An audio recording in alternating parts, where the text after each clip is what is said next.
Assalamualaikum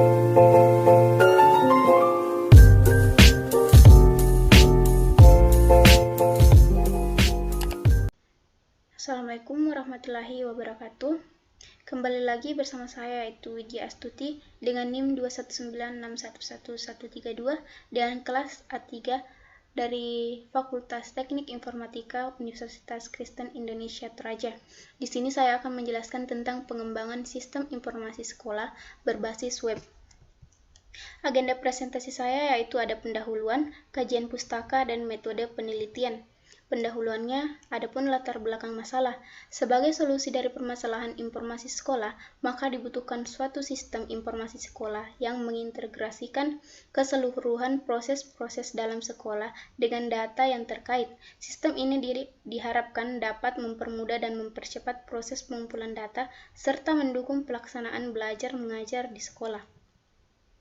Adapun tujuan penelitiannya yaitu yang pertama mengembangkan Sisko yang dapat mempermudah pengelolaan kegiatan-kegiatan administrasi sekolah. Yang kedua, mengurangi ketidaksinkronan data serta mempercepat pencarian data. Yang ketiga, merancang suatu aplikasi akademik.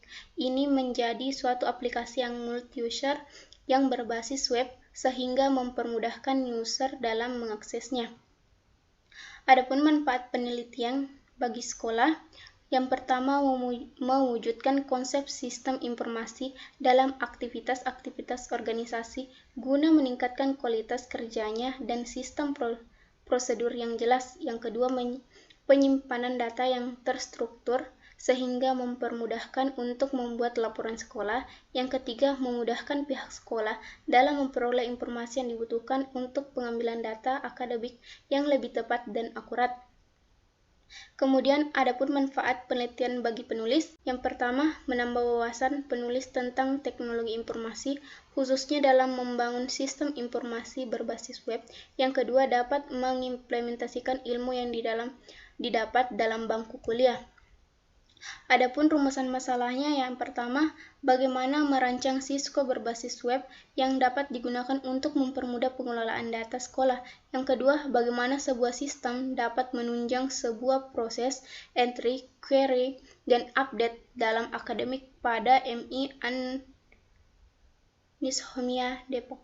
Yang ketiga, bagaimana merancang sebuah sistem informasi sekolah yang user friendly sehingga mempermudahkan user untuk mengelola dan mencari data.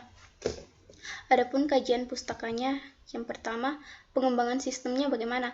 Pengembangan sistem dapat berarti menyusun atau membuat suatu sistem baru yang menggantikan atau memperbaiki sistem yang lama. Bagaimana secara keseluruhan atau bagaimana dari sistem yang telah ada dengan mengintegrasikan dan memadukan prosedur-prosedur, sarana, dan sumber daya manusia yang dimiliki. Sistem yang lama perlu diperbaiki dan diganti disebabkan karena beberapa hal. Konsep informasi memiliki peranan yang penting dalam organisasi, ibarat darah yang mengalir dalam tubuh suatu organisasi. Suatu sistem yang kurang mendapatkan informasi akan sulit berkembang bahkan dapat menjadi mati.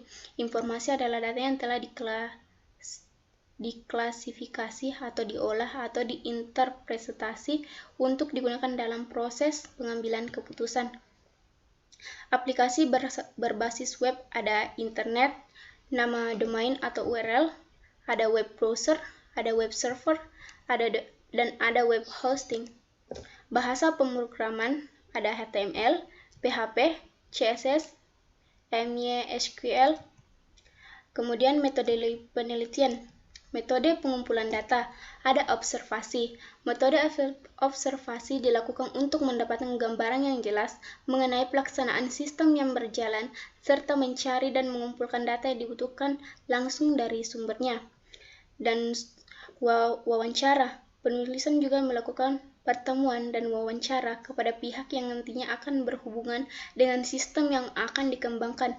Pihak yang dimaksud adalah guru, staf keuangan, staf perpustakaan, staf TU, dan lain-lainnya. Studi pustakanya yaitu informasi yang didapatkan digunakan dalam penyusunan landasan teori, metode penelitian, serta pengembangan aplikasinya secara langsung. Pustaka-pustaka yang dijadikan acuan dapat dilihat di daftar pustakanya nanti.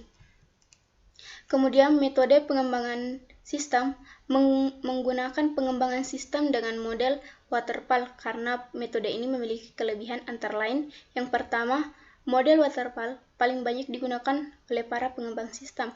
Yang kedua, tahapan dalam model waterfall ini sangat simpel dan dapat mengurangi waktu dalam pengembangan sistem. Yang ketiga, kebutuhan user akan dipenuhi di sini, karena dengan proses iterasi, semua kebutuhan user akan diketahui semua dengan adanya feedback dari user. Adapun kelebihan dari waterfall yang pertama, proses-prosesnya mudah dipahami dan dijelas. Yang kedua, mudah dalam pengelolaan proyek. Yang ketiga, dokumen dihasilkan setiap akhir fase. Yang keempat, sebuah fase dijalankan setelah fase sebelumnya selesai. Yang kelima, struktur sistem jelas. Yang keenam, kebutuhan user telah sangat dipahami. Yang ketujuh, kemungkinan terjadinya perubahan kebutuhan user kecil. Ini dia gambaran tahapan dalam waterfall. Terdapat 5 tahapan dalam metode pengembangan sistem. Yang pertama, requirement definition. Tahap ini adalah tahapan perencanaan pada sistem yang akan dikembangkan. Yang pertama, pengamatan terhadap sistem yang berjalan. Yang kedua, melakukan identifikasi masalah. Yang ketiga, pengumpulan permintaan user. Kemudian yang kedua ada system and software design. Target terakhir tahapan adalah menghasilkan rancangan yang memenuhi kebutuhan yang ditentukan selama tahapan analisis sistem. Hasil akhirnya berupa spesifikasi rancangan yang sangat rinci sehingga mudah diwujudkan pada saat pemrograman. Yang pertama ada desain aplikasi dan desain database. Yang ketiga ada implementation and unit testing. Pada tahap ini dilakukan implementasi terhadap keseluruhan aplikasi setelah pengkodean atau coding.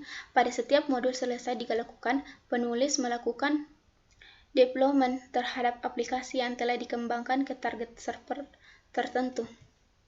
Yang keempat, ada integration and system testing. Tahap ini melibatkan pengujian sekumpulan modul yang telah diintegrasikan menjadi subsistem. Proses pengujian subsistem ini dikonsentrasikan pada deteksi kesalahan interface.